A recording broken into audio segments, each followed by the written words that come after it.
I really truly see this advancement. I see hybrids coming to the planet. I see us developing, growing, ascending, moving into this new vibrational plane of existence, creating a new dynamic on this planet.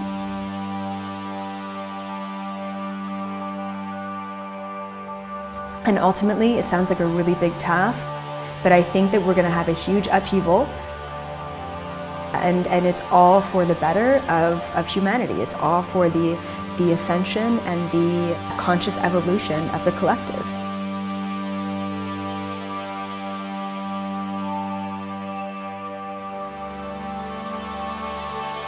We are on the right track. It seems really chaotic right now, but it has to be this way so that we can collapse the old in order to enter into the new.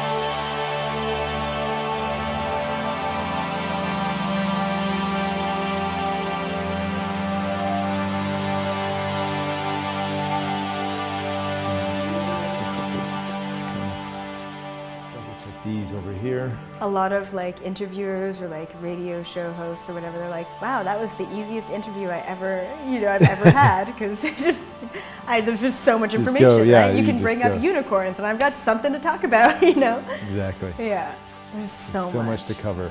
We could do this for a day and I probably know. a live stream marathon and never fully get all the concepts we want to get across. Yeah, exactly. Are you ready? I'm ready. Okay. Good to go? Let's do it. Awesome. Ready? Yeah. Are we being visited by beings from other dimensions? It feels like we've been asking this question since the beginning of time.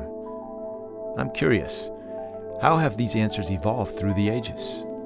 My name is Reuben Langdon, and in 2014 I started communicating with beings from other dimensions. Well, more like interacting with these beings through the people who channel and experience them. It was so profound that I began recording these conversations so that I could share them with the world.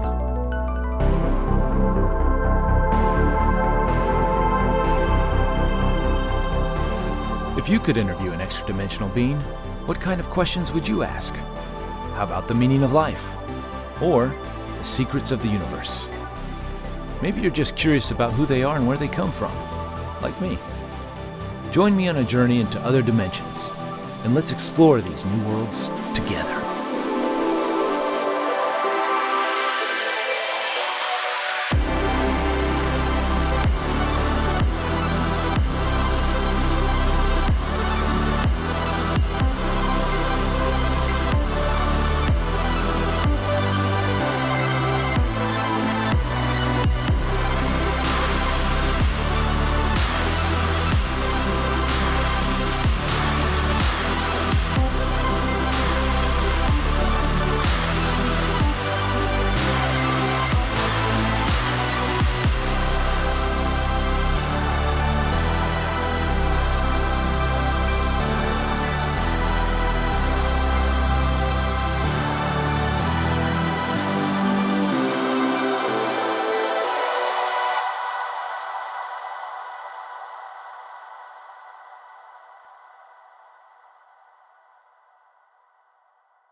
Welcome, Elizabeth April.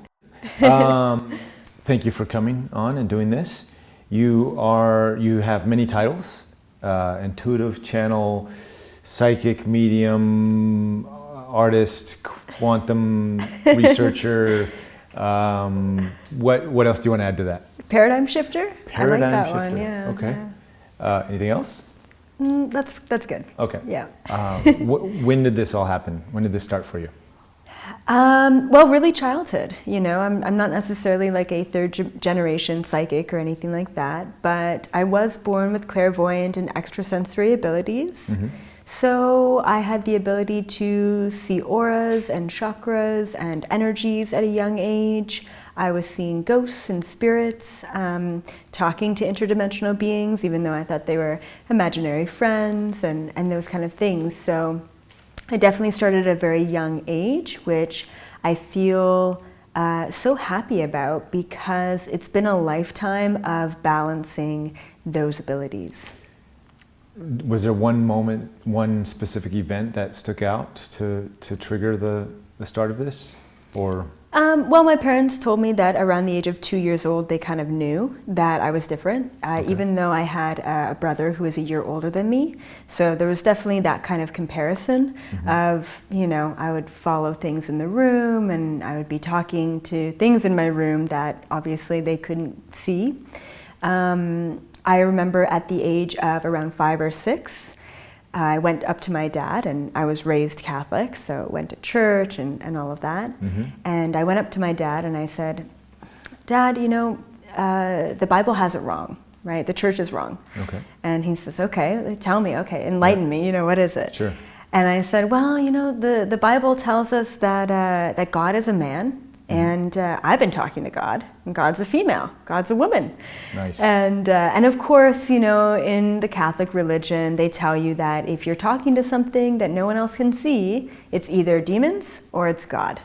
And so for me, obviously, it was a really pleasant experience and a really lovely individual that I was talking to. And it was a female, so I just assumed that it was God, and everyone else had it wrong, which is so that was definitely a moment that stuck out. And my dad would always take out the cassette recorder, so he would always interview us and get us on recording as well. So I believe that's on some sort of cassette tape somewhere, probably in the basement. Yeah. Now looking back, do you recognize what that energy was? You know what? I've never really tuned into that energy in particular, but I had a lot of imaginary friends. I had a very wide imagination and a lot of excitement as a kid as well. And I remember that around the age of 8 years old, this was after my parents divorced, I was over at my mom's house and we just moved. So she separated and moved to another place, and in this new place there was spirits and energies running rampant. And so I would tell her all the spirits that I was seeing and talking to and what happened, and one of them happened to be a little girl my age. And how old were you at the time? I was around 8. Okay. Yeah. And so it turns out there was a murder that happened in that home. Oh, wow. Not too long before we moved in there. Wow. And what part of the world was this? This was in Canada. Okay. Yeah, Ontario. And so, I would, make friends with this little girl. I was kind of freaked out, but my mom told me when I was explaining all of these ghosts and spirits that I was talking to, or beings or people, or whatever I kind of described them as, she said, oh, you've just been watching too many scary movies, it's not actually happening. And for me at 8 to have all these experiences and then to have that be so downplayed, I was like, okay. All right, then I'm making this up, it's not happening. And so, you put a lot of weight and, you put a lot of weight into your elders and obviously people of authority, your teachers and your parents. And so, what they say goes. And if my mom thought that it was just that I was watching too many scary movies because she was scared herself, then of course that was kind of the start of me shutting down my abilities. I see. Yeah. And when did they start coming? When were you allowed to, or when did you tell yourself you could let them out? Yeah, so there was also like another issue that happened in childhood as well, which was like I'd go over to my friend's house and I would see their grandfather who passed away 5 years earlier, and I'd be like, "Oh, your grandpa? He's here. That's really nice." And they're like, "What do you mean, Grandpa passed away?" Right. And I'd be like, "Oh." And so a lot of the kids at school, elementary school, started to bully me. And the main thing that I was bullied on was, you're a liar. You're making this all up. You just want attention. And it's interesting because a lot of the trolls, the individuals on my channels these days, say the same thing. Oh, you're just making this all up for attention. And so it's tough to be in a field that I'm having all of these experiences all the time. And it's very difficult to say prove in the physical world. So I still am confronted with those kind of energies of, you're just lying, you're just making it up. And you just can't let that get to you, you know? Ultimately, I mean, these experiences are very real, and they have been very validated by many, you know, tens of thousands of people all over the world who are having very similar experiences completely unrelated to me, so. How does that feel now, to be validated? It feels really good, you know. Spirits and energies, it's an easy validation, but aliens and other dimensions, a little bit more tricky. But with today's quantum physics and the science that's coming out and the research, I feel really validated in what's being exposed at this time. What about when other people have similar alien type experiences? Does that feel like a validation? Or? Super validating, and sometimes disheartening, because a lot of individuals tend to have very similar experiences to me in an interdimensional way. And they will be very fear-based about it. So the experience is the same, the perception is very different. And so my heart goes out to those people that are very fearful of what's happening to them. And I wish I could talk to everyone having an alien or interdimensional experience and say, it's okay, this is all for the best. And the number one thing that I've found is that, you know, if I go to a conference, you know, and I'm a speaker, what have you, at some of these alien conferences, a lot of the people will be like, you know, aren't you scared? Like, what, you know? And I say, ultimately, you've had a very fear-based abduction experience, but do you feel like you're more awakened, more aware, more enlightened because of it? And every single time they'll say yes. So it changes a person, yes, there's a lot of fear there coming from the ego, but ultimately it wakes you up, and that's incredible. When you go to these conferences, what is your demographic? So it's really cool. I mean, I have done sessions for people all over the world. So in one day, I'll have clients from Guatemala, Germany, Australia, UK, US, you know, all over the place, which is so incredible. Demographic-wise, people who watch my content, it's pretty 50-50 as far as males and females, which I think is pretty cool. And it's usually between, I think, around the age of 25 to 45, mainly, but it's really cool. I've done, you know, individuals who are 85 all the way to children who are 8, 9, 10 years old. Yeah, and it's usually, obviously, their parents who are getting the session for them because of these beautiful little starseed children who just need a little bit of that help, a little bit of that validation. So, yeah, really all across the board. Yeah. What is a typical session like? If I were to call you up and, hey, I want to have a session, because your form of channeling, from what we've talked about before, is kind of a little bit different than what's usually in the show and stuff. So absolutely. How does that work if I call you up? So a typical session, it's about an hour long, and we'll go through a little bit of everything. So what I like to do, I like to call it a DNA activation session, right? So what does your soul need to know at this time to get you to the next level, to get you as aligned and harmonious to your path, your purpose as possible? So usually that comes down to me scanning your aura, your chakras, your energy. The kind of channeling that I do is very visual, extremely visual. And sometimes it's very difficult to take a visual representation of information and put it into, translate it into words. And so I try the best that I can. So I'll do a little chakra scan, I'll look at someone's aura.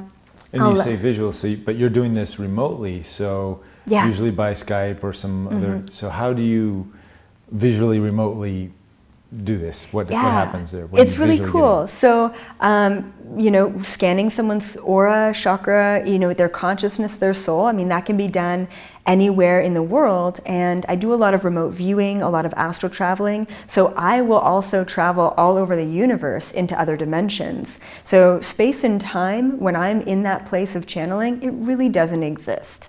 And you do that in real time while you're doing the sessions? I do that in real time while I'm doing the sessions. Okay. So I'll tune into someone's energy. A lot of the time I'll say, hey, there's a big energy buildup somewhere. You know, maybe it's the elbow, maybe it's the knee. Obviously, my client usually validates me on, wow, I've had an injury there. I've had an issue with that for a very long time. I'll scan their chakras. You're working on your solar plexus, your confidence right now, but you have to speak up. You know, your throat chakra is a little bit imbalanced, and then we dive even deeper into those imbalances. Where is that habit pattern? Where is that trauma? Where is that block coming from in this lifetime? Usually I'll go back into their childhood. Hey, was your mom like this? And, you know, were there a lot of expectations on you? Validation, and then we go even deeper and we go into some past lifetimes. Okay, great. So this has been going on over and over as a repeated cycle in this lifetime. Where has this been and where did this get started in past lifetimes?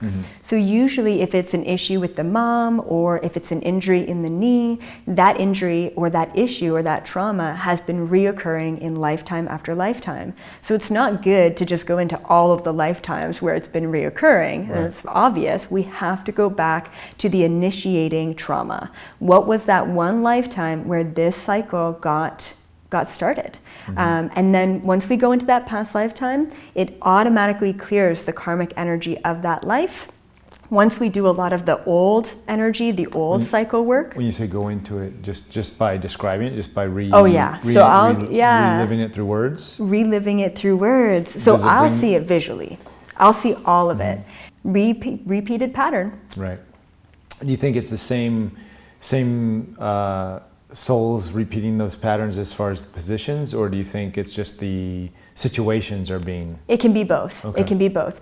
Most of the time, it's the exact same soul in the exact same position, especially in family dynamics, because that needs to be purged out in this lifetime. If it's just a repeated pattern, then it will be the same situation, same person, different players, but the same setup. So it's very cathartic, it's very healing. And I always tell my client, this is a cool story and I'm glad that you resonate with it, but ultimately it's clearing the karmic energy of that past lifetime. And well, how do you clear that then? If you just by talking about it? Exactly. And I always say that past lifetime wouldn't have come up if that person didn't already do the work in clearing it beforehand. So I'm just validating the work that they've already done, and it's kind of just the nail in the coffin. Great, you're done, let's move forward. So if that person, but the person is probably reenacting a lot of the same patterns, right? At the tail end of it, though. At the tail end of it. Yeah, I will only ever explore a past lifetime when they're ready to release it. It's like, hey, I'm just validating what you already consciously know. And usually it's always the case. Okay, so they've already kind of released it then. They've already basically dealt with it, and it's like, oh, that makes so. Thank you. You're just helping them connect the dots. Exactly. Okay. And so that's only the first half of the session. Right. It's all the old stuff. Let's before you want to get to your cosmic soul family and connect with your, your truth and who you really are, we got to clear the old stuff first before we move forward. So once we go through that, and sometimes there's so much old stuff to clear, the whole session is taken up by just that. And they are usually pretty grateful that we just focused on that because it was very needed. A lot of the times it'll be the first half hour clearing the old stuff. Second half hour is like, okay, great. Now why are you on this planet? What are your grand, soul contracts with Mother Gaia, with planet Earth? And it's really cool because to see someone's soul contracts, I have to go into all the way back to their very last lifetime off of this planet. So sometimes they're Anunnakis, sometimes they're Palladians, sometimes they're gray. And it's in that lifetime where they choose, I'm going to volunteer to come to planet Earth and help them out. And usually there's two contracts that a soul always kind of signs up for, especially for this planet in particular. And the two contracts, this is for every soul on this planet, whether you're a tree or an animal or a human, all souls. And the two contracts are, what are you here on this planet in this incarnation to learn? As a human being, what are you here on this planet to learn? Okay, so what are you receiving as being a human? And then of course the second contract is, what are you here to give? What are you here to give back? So the receiving, what are you here to learn? It's usually, I'm here to learn that it's okay to watch humanity suffer and not be able to help everyone. That's a huge lesson that a lot of cosmic souls are learning. Right. And then the other is, how are you giving back? Oh, well, I used to be a Palladian or an angel, so, or they used to be an angel or a Palladian, and so they're here to heal and open up vortexes and work with crystals and work with Reiki or other kind of healing modalities, which is incredible. And they've done that in lifetime after lifetime. But those two contracts always collide. If you're here to understand that it's okay to watch others suffer, and you're here to heal the world, usually you have to deal with the suffering of loved ones while you're healing others because your loved ones aren't ready to heal themselves. Yeah. Yeah, it's a big one. Yeah. And then I'll go into other past lifetimes or future lifetimes that are off this planet. So what else have you done, other than just being a human off this planet? Who else have you been? So I love introducing people to their cosmic parallel selves. A lot of the time, it used to be, like in the past couple of years, it used to be a lot of, let's introduce you to your spirit guides. And a lot of the spirit guides that I tend to work with and see in others are cosmic spirit guides, interdimensional beings that I kind of work with and see and channel and what have you. But nowadays, spirit guides, that's a very old traditional concept. No longer are we looking outside of ourselves to receive information. We have a plethora of lifetimes out there that we can actually absorb that information from. So I'm no longer going to someone's spirit guides, I'm going straight to themselves, just in another dimension, just in another realm. So we're narrowing the gap with our terminology and how we define, like you just said, defining our spirit guides or defining our parallel versions of ourselves. What I'm seeing is this evolution in this community. We get caught up on the terminology of guru, or we start looking outside of ourselves for these things, and now we're finding terminology that we can say, well, it's not us, but it's still us. Yes. And I think it's probably going to evolve even further. I don't know how, but it's going to be interesting how we get closer and closer to truly just us, right? It's so powerful, bringing it back to source, which is you. And I always spell the word universe with Y-O-U at the beginning. Oh, cool. Because it's universe. You are the universe. I truly believe that we are our own gods in the way that we have source within us, but we wrote our own contracts to be here. There's no man in the sky. There's no judgment. There's no dictation. There's no, you have to do this at this time. It's all in flow, and you are the one who decided to be here. You are the one who put that car crash in your life. There's something there that you have to learn. And it's interesting because there is a little bit of this spiritual ego or spiritual dilemma that some people kind of get trapped into of, I don't like being human, so tell me about my cosmic self instead. Right. Okay, great. Oh, I'm a Palladian. Oh, that's who I am. We have to let go of the attachment to any sort of identity, whether it be conscious, cosmic, ego, human. We really do have to let go of all of those attachments and realize that no matter what you are attached to, whether it be interdimensional or terrestrial, it's not good. It's not good to be attached. Well, it's fun to play with, but like you said, attachment, if you get attached to it, then and you start giving your power away to those ideas. Exactly. And it's kind of ironic to say giving your power away to a cosmic parallel self of yours, but ultimately, if you wanted to be Anunnaki, if you wanted to be Palladian, you would have been Palladian, right? Ultimately, we chose to be here as humans at this time. So let's do it. Let's be human. Let's smell all the smells. Let's eat the good food. Let's taste wine. Let's really enjoy our five senses, because I know as a gray, I wasn't able to eat food. I wasn't able to smell things. I wasn't able to hear. Yeah, I had a lot of other extrasensory abilities, but I didn't have the joy and the excitement and all the little things and the synchronicities that you have here on this planet. Yeah, it's heavy. Yes, it's dense. Yes, there's a lot of challenge, but that's also what makes it really exciting. You just said when you were a gray. Yeah. So let's get into that a little bit. Tell us about when you were a gray. How did you find out you were a gray, and what is this other gray version of you doing right now? So this took place during my, well, I guess not during, but after my first conscious abduction. So I was 18 years old in this incarnation. And I went away to a 10-day meditation retreat called Vipassana, so completely silent meditation. And on the second night of meditation, I was taken from my room by 3 tall white beings.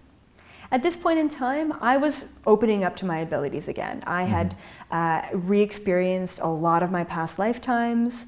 You kind of mentioned before, like, when did you give yourself permission again? Right.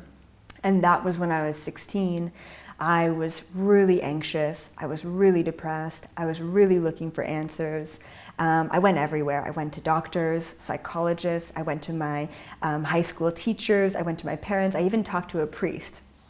What's the meaning of life? Like, all right, cool. You're an authority figure. Tell me what I'm looking to know. Right. And time again, I was disappointed with the lack of answers, and you'll get over this phase. Like, okay, cool. Hopefully I do, because I'm pretty depressed, you know. Right. And I even went to my friends in high school and I said, do you ever like question things? Like, do you ever like, really wonder like why we're here and what this is all about? Like, what do you mean? We can drive, let's party, you know? Right. And so it was really disappointing. And so it was actually my father at the age of 16 who recommended a past life regression. And so he's an engineer by trade, but he took himself through university by doing past life regressions on other people. Wow. Yeah, and he was doing energy work and Reiki on us as kids and stuff like that. Your father who was taking you to the Catholic Church? Yeah, wow. The very same father who's taking me to, yes, very interesting. I think he was just doing the whole Catholic thing through obligation. Okay. So anyway, so he gave me my first past life regression at 16, and I went into all these past lifetimes. I opened up to 2 major things. This was my first huge breakthrough, which was time is simultaneous and reincarnation is real. We can actually be in the present moment and re-experience things that happened in the past. That's huge, right? So it really kind of gave me that validation that there is a lot more out there that not a lot of people are aware of, and I was determined to uncover the truth, all of the truth. And so I started doing past life regressions on other people. So I actually took my dad's notebook and his regression techniques, and obviously I'd never done this for a living or went to a class or anything, but I figured, hey, it's pretty easy. With his permission, I hope? Yeah, with his permission, for sure. And so anyone and everyone who was just willing to sit down and listen to me, I'm like, hey, do you want to see something cool? And I would take them into these past lifetimes. And so when I got into university, I went away, moved away from home at 18, went to university. I started doing all my university friends, and it was really interesting. But I started to realize that not everyone was open and ready and willing to let go of their current present moment ego state, their their attachment to the present moment, to be able to be in a trance-like state, to go back into those past lifetimes. I thought everyone could do it very easily, not necessarily the case. So I basically thought to myself, why don't I just put myself into a trance-like state so that I can see that information, so that I don't have to go through the arduous process of separating their ego mind from their current state so that they can start to travel into these other states of being. And so I started doing deep states of meditation, deep states of trance. I basically took myself through all of the hypnotherapy regression techniques in meditation. Right. And in that state of being, I just guided myself. And I started going everywhere, into many past lifetimes. I started channeling things like quantum physics and sacred geometry and understanding what all of these things meant and what was going on the planet. But it wasn't until that abduction that happened at 18 during Vipassana that I really fully understood that aliens were real. Okay. So up until that point, I was, telepathy was very, prominent in my mind. Sometimes too much prominent, too prominent. I was remote viewing. I was astral traveling. To be honest, maybe don't tell this to my university, but I ended up passing and getting really good grades because I would just pinpoint the smartest person in the room, and I would astral travel over their shoulder. Wow. I would actually read their answers. What? Okay. So, and, I always found that I tested. So you were astral cheating. I was astral cheating. Oh my God. All right. I don't think you were breaking any rules so to say, but they might no, add definitely these not breaking any future rules. rules. Yeah, exactly. So I was really open at that point in time. And when I got abducted, I mean, that's when a whole other world opened up to me. Okay, aliens are real. Right. Not only are they real, but they're here. And about 2 weeks after the abduction experience, I started having very vivid flashback and very vivid recall to myself as one of these interdimensional beings. So not only are they here, not only are they real, but we have actually been them before ourselves. Right. And so it got to the point where people ask me this all the time, so I have to say I was completely sober, okay? Got to the point where I was walking down the hall of my university, going to class, middle of the day, and all of a sudden I would have a flashback to a past lifetime where I was an 8-foot-tall gray being walking down the hallway of a spaceship. And here I am, just in the present moment, like, what? What was that? And I remember still to this day, the trippiest moment, the trippiest experience that I ever had as one of these flashbacks was I was hanging out at home, still 18 years old, university student, and I was sitting there in meditation, and all of a sudden I had this flashback. Once again, I became this 8-foot-tall gray, and I was looking at my hands because I thought they were really cool. I only had 4 fingers, super long fingers. I'm studying my hand. I'm in this really dimly lit room on board this spaceship, and it felt like I was all alone. And I was looking at each fingertip, and as I observe each one of my 4 fingers, a little tiny sphere of transparent energy pops up, just hovering above each one of my fingertips. I'm like, ooh, that's cool. And then all of a sudden this larger sphere pops up in the middle of my palm. And intuitively, I just asked the question, I wonder what this energy can do. And I hear this deep booming voice speaking back to me saying, what did it say? Manipulate material. That's it. I'm like, whoa, that's so cool. I've always wanted to be telekinetic. Even as a kid, I'd be 4 years old. I'd watch my brother's model planes up in the corner of his room, and I would try and make the move. And I would try so hard to just get the plane. I know I can make that plane move, and I never was able to do it. But in an instant, in seeing myself as this gray being, understanding that the ability, one of the abilities anyway that I had, was to manipulate material, turning a water bottle into a sphere, a glass sphere, or glass into gold. I mean, that is possible at the molecular level, and I was able to do those things as that gray. So instant validation for those feelings, those deep-rooted feelings that I've always had.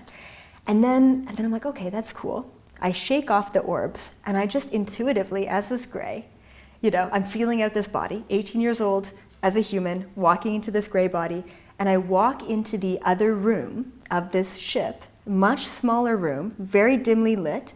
There was one light that was coming down in the middle of the room, and there was a chair in the middle of this room. And there was 3 medium height, they were a little bit shorter than me, grays, and all the grays were looking at this man, human man, I guess, sitting in this chair in the middle of this room. And as they're looking at this man, they're observing him, they're checking him out. The man's freaked out, right? And it feels like he was nonverbal because he wasn't actually able to, he was doing a lot of grunting, but no actual words, right? No, help me, there was none of that. It was just a lot of grunting. So as I walk into this room, I'm taking a look at this man, I'm like, so that looks like a human, but not necessarily the humans that we know today. And as I take a look at him, I notice that he's got fairly dark skin, long straggly hair, big protruding forehead. He was hunched over, and he was nonverbal. And now I'm recognizing this man as, and at the time I was taking an archaeology class, and I recognize this man as between Homo erectus and Homo sapien. Okay, so he wasn't necessarily Neanderthal. I was just going to say, not Neanderthal? Okay. Not totally sure. He could have been Neanderthal. Right. He felt a little bit more advanced than Neanderthal. Okay. Kind of like the tool stage. I think they had tools at that time. But here I was, 18 years old, first getting introduced to myself as this tall gray being, and I'm 18, human girl into this gray body, observing literally the precipice, the beginning of humanity as we know it. So what a trip it was to be a girl in a gray body, observing humanity, observing this man as a gray. It was such a wild experience. And even to this day, I mean, that memory, the visuals are just burned into my mind. Like I can see it still clear as day. And ever since then, I started communicating with this gray. I said, okay, who are you? Oh, well, I am you. It was so wild getting introduced to this other version of myself. And although it was something that I'd never researched, I honestly, if you asked me at 18 if I believed in aliens, I said, I'm sure there's something out there, but Right. I mean, I never defined myself as an alien. I never thought that we could be alien. I never thought that any of that was even possible. And you knew that this was you, that you weren't just observing. Oh, I was Another not. alien or Because something. at this point, I'd done a lot of astral traveling. Okay. I'd done a lot of past life regression on myself and others. So when I do a past life regression on others, I will be a third-party perspective. I will be like literally floating in the room, observing someone's lifetime go by.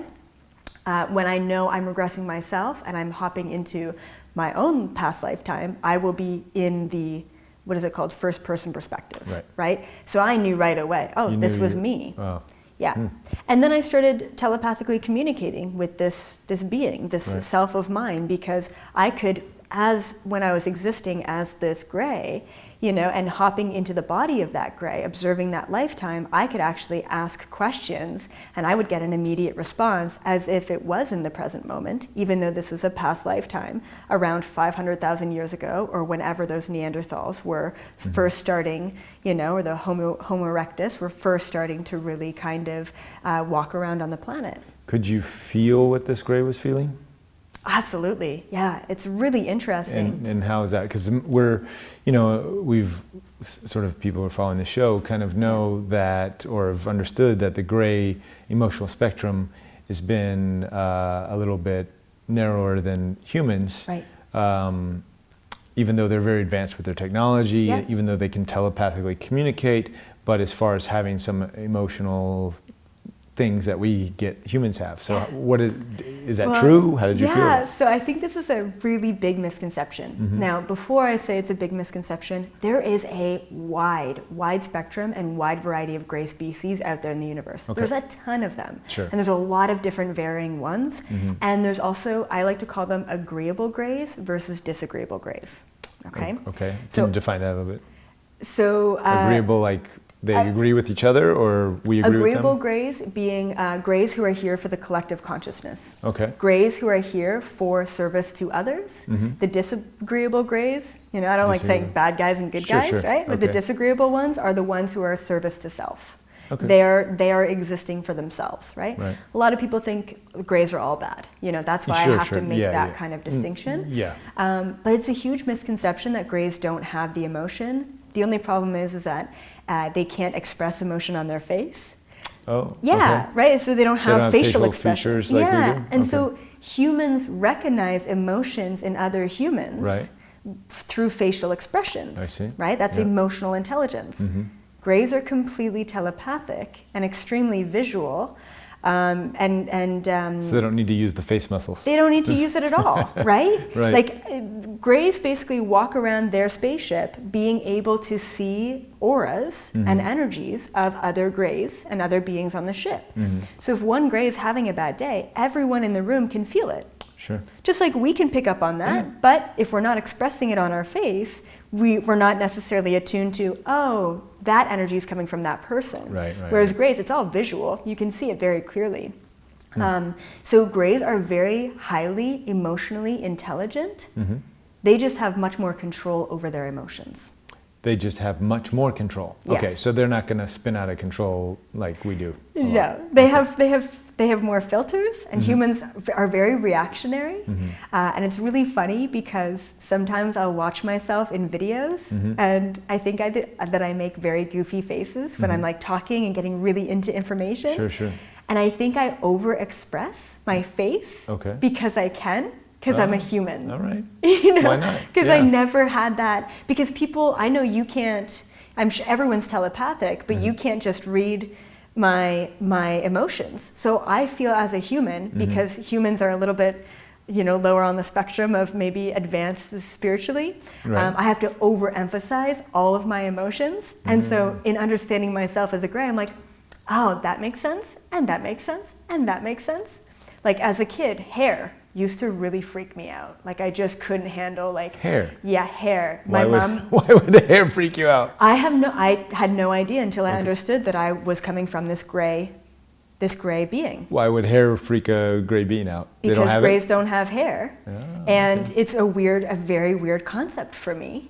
So it was really gross. And my mom had this like thick black hair, and I'd find it places. I'm like, oh, this is disgusting. Like I just didn't understand the concept of hair.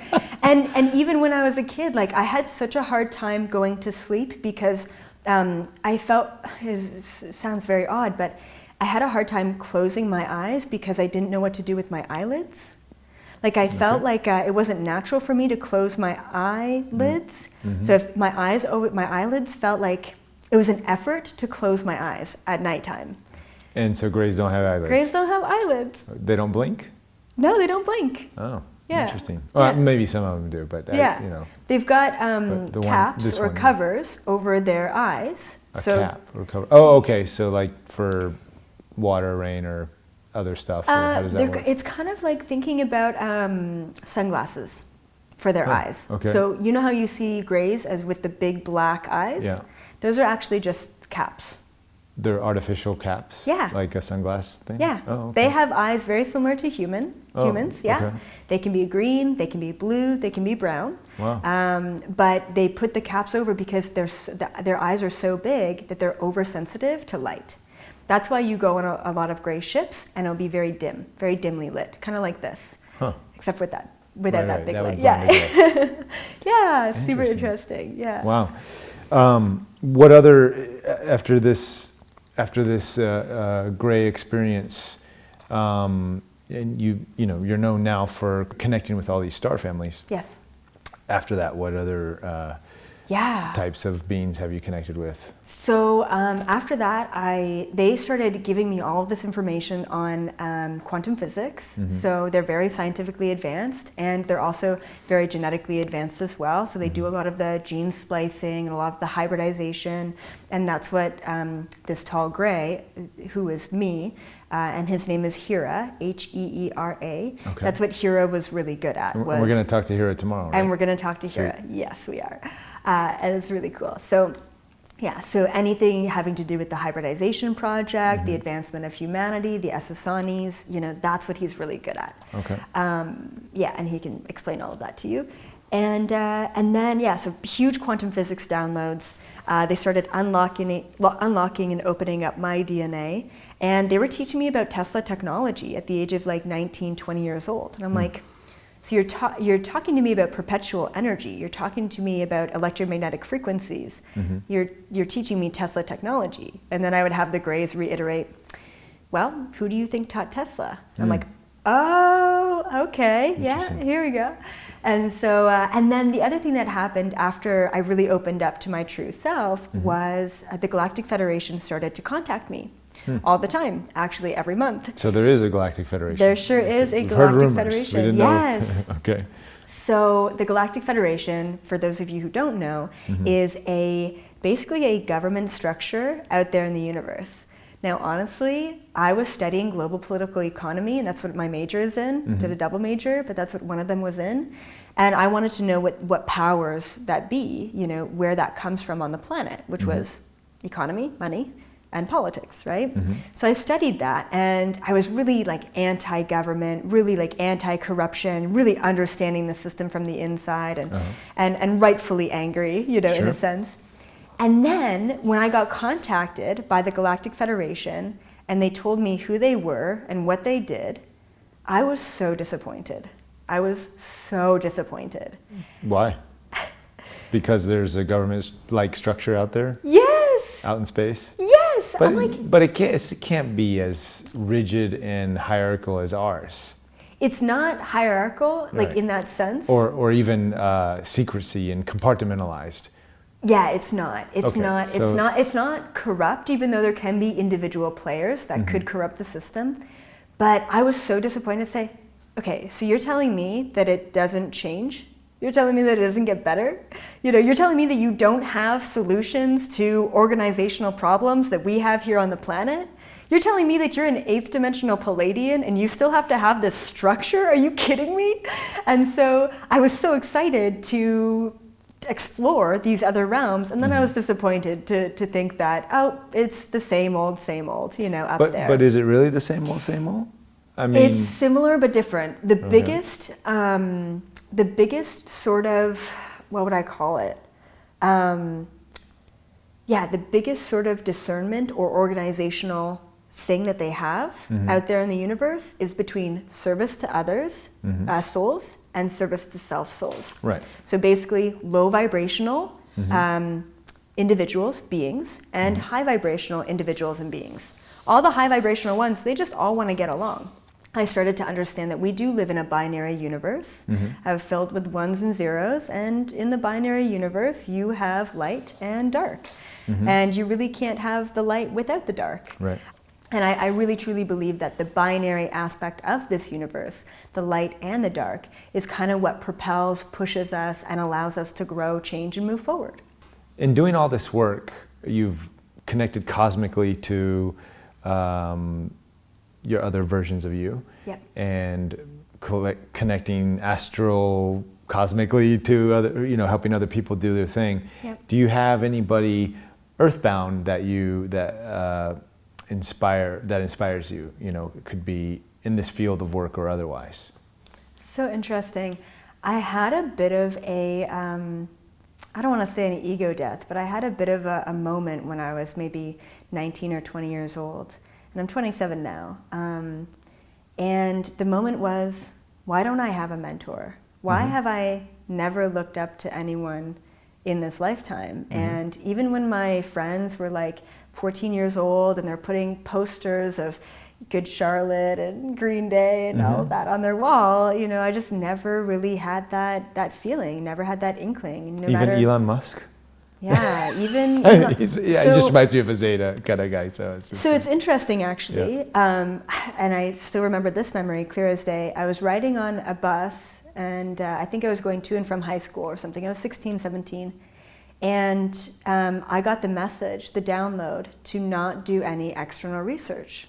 Now, at the time, I didn't know what do you mean? I'm not supposed to read a book? I'm not supposed to... And they said, you're about to open yourself up. This was after my past life regression, so things started to really kind of come back to me.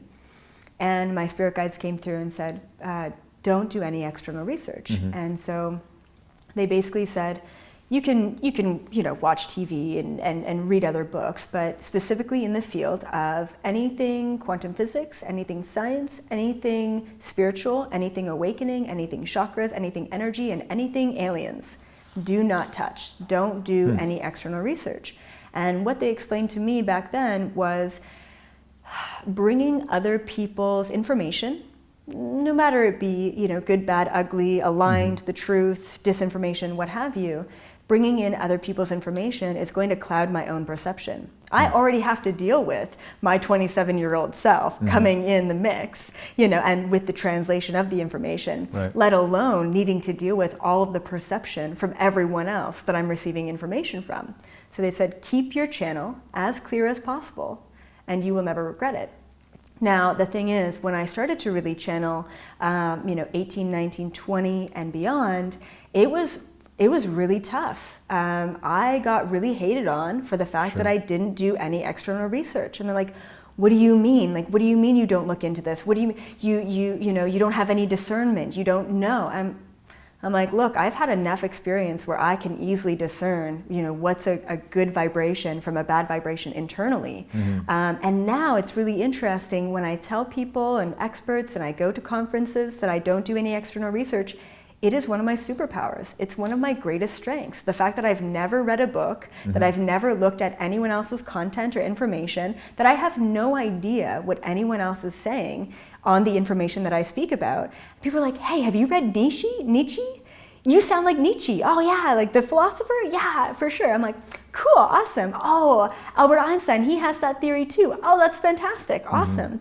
So I love getting the validation. I don't need the validation because I have that experience from within, and I'm pretty firm on what I experience, and I try not to allow other people to kind of infiltrate that experience in that way. Well, how do how do you develop a vocabulary to talk about this stuff then? Because I've noticed without researching it, you can't have the vocabulary. Yeah, absolutely. So it's really difficult. I use a lot of words and I define everything that I use, right? So even defining the fifth dimension, defining consciousness, defining God, defining source. So I kind of find my own terminology and my own words for a lot of things, and usually there's 5 words to explain one concept, because language is the biggest block. It's the biggest limiting force that I'm up against, is how to actually explain all the information that I'm receiving. So I still feel confined and limited with that kind of with language. Sure. But even as a kid, I was obsessed with big words, obsessed. So any sort of, I couldn't spell, I still can't spell, but I would love these big words. And so I was just hungry for as many words as I possibly could. And I really feel like that was kind of my training ground for being able to communicate in the way that I do. And a lot of people say that I'm very clear and very concise in explaining concepts that could be very daunting or overwhelming for most people. So, talking about vocabulary, you just mentioned fifth dimension. Have you heard of the density terminology of densities? So sometimes I say fifth dimension density, fifth density, third density. So I understand the different dimensions through visual representations. I understand pretty much all quantum physics, or the quantum universe and the vibrational universe, through visuals, right? So I see everything. So that's why I call the different dimensions densities as well, because I see this third dimension as a very dense plane of existence. Right. And a lot of people ask me, well, how do interdimensional beings exist in the 8th dimension? Do they still have bodies? Right. And they do, but the density of the body is a lot less dense. Right. So things like all the upkeep, all the maintenance that we have to go through as a third dimensional human, it's a lot, you know? And in the 8th dimension, you don't necessarily have to eat food. You don't necessarily have to have all of the maintenance as something such as a third dimension body. Yeah, we've covered in past episodes, I've covered sort of this idea of dimensions and densities a lot. And we've kind of established, but we know because every channeler and every person has their different downloads and different definitions or wording around that. So I was just wondering what your terminology was for that, for densities. And yeah, I really switch it up, and I don't know, it's just very interesting. Like, I'll just kind of briefly explain the first couple of dimensions, just how I perceive it. And I had this beautiful explanation the other day, but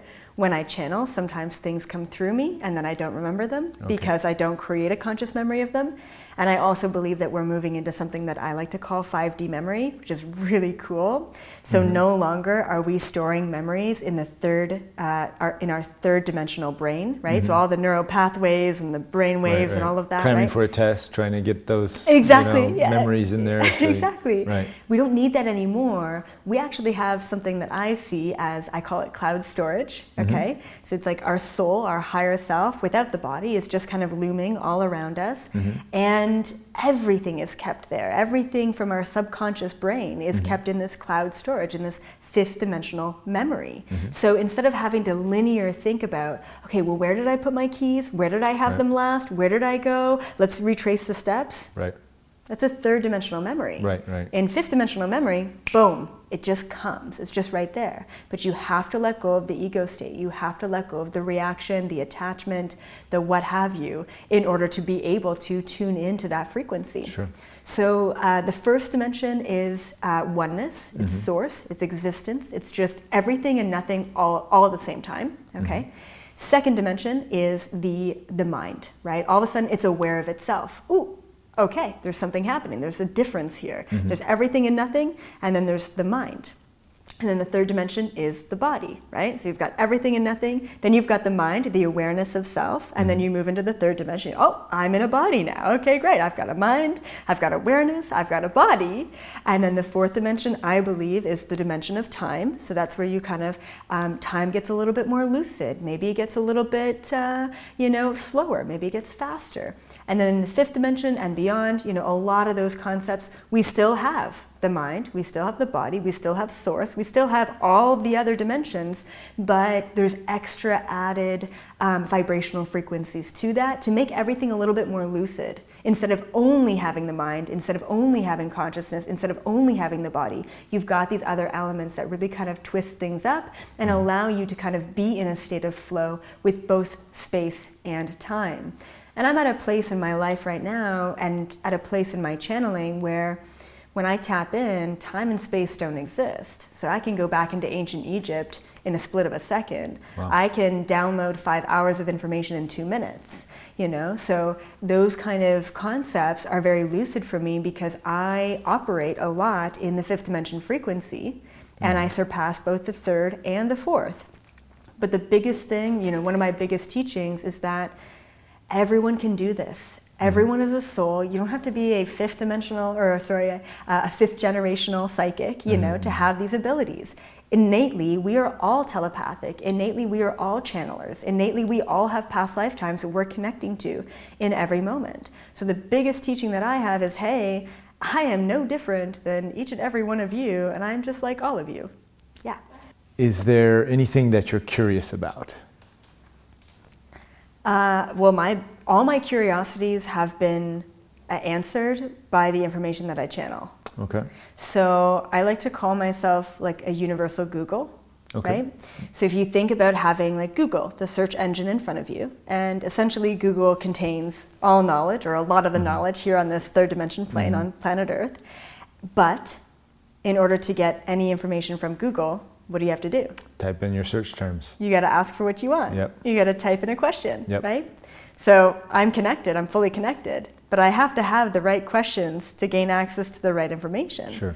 For me, like at first when I started channeling, it was like, oh, what is this? What does that mean? What's going on over here? How does that relate to this lifetime? And it was so much. It was very overwhelming. It was really exciting. But Right. I'm at this point where I've answered a lot of my own questions. So I find the best kind of channeling that I can do, and I surprise myself, even though it's not me who surprises myself. It's the information that surprises me as a 27-year-old. When other people ask me really incredible questions and I get to those depths of levels and I say, wow, I had no idea. And they're like, really? You had no idea? I'm like, I've never asked that question before. Right, That information is not my own. It's universal information. But what I've been extremely curious about in the past 10 years since opening up to my channeling ability is two things. Two really big things, actually. Right. One of them is, how does the universe work?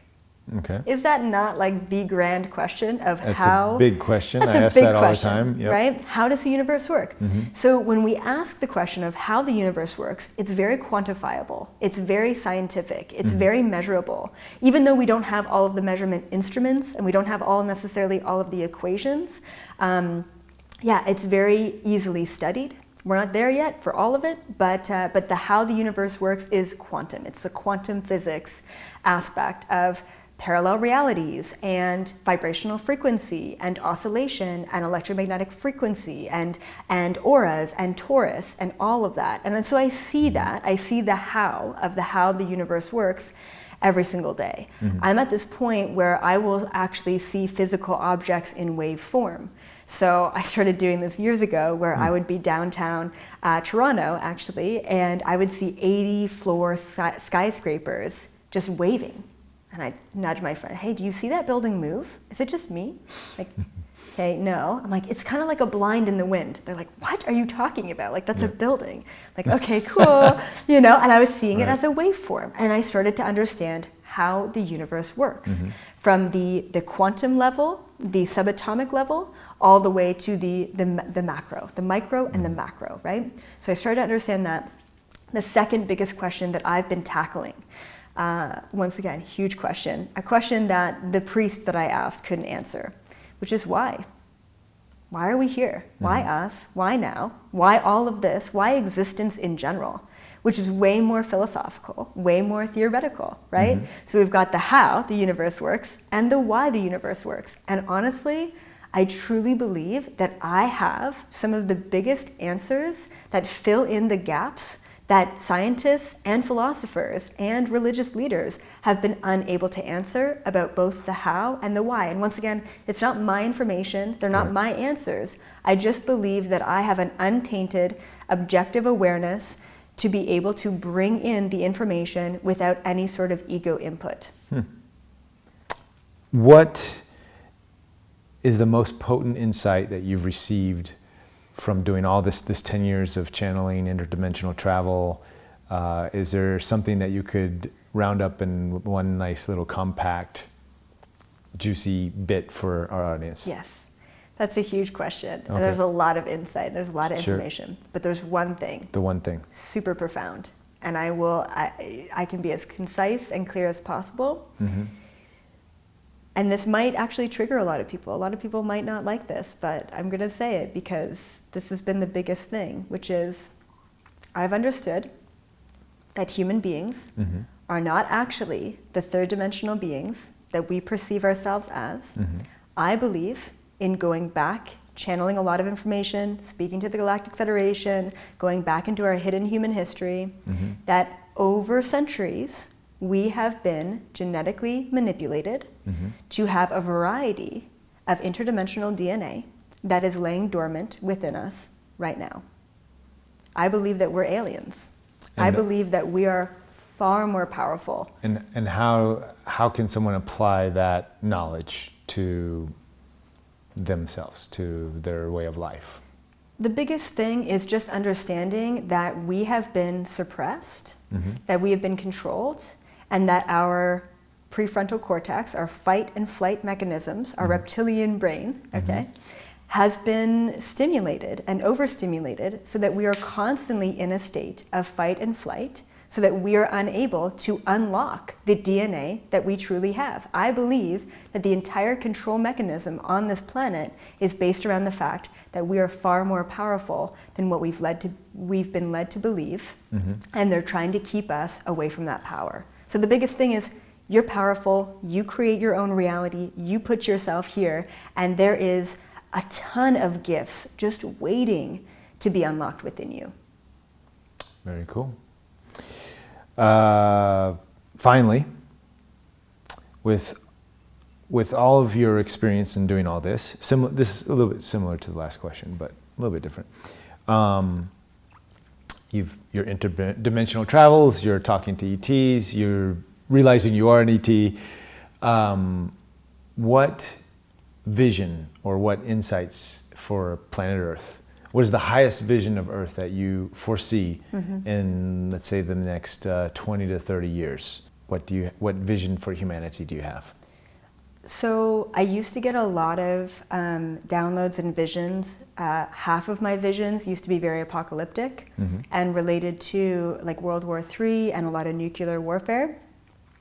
The other half of my visions were this beautiful cosmic utopia that was on this planet where everyone's conscious, everyone's smiling at each other, everyone's aware, everyone's realizing and understanding past lifetimes. You know, it's really incredible.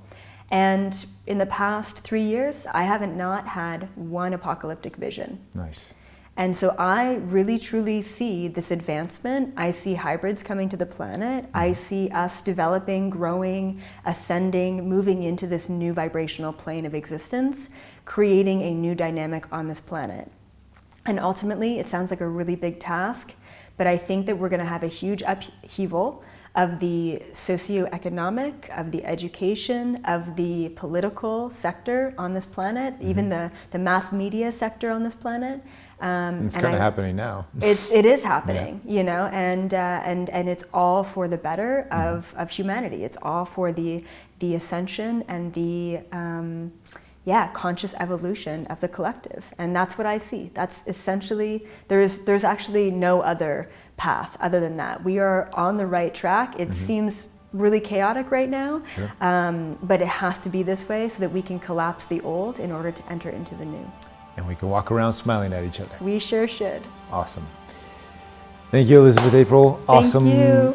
Journey we just went down. I can't wait till we get into some channeling. Yep. And we're going to visit your Zeta self, as well as a mantis being, correct? Yes, we are. Yeah. Can't wait.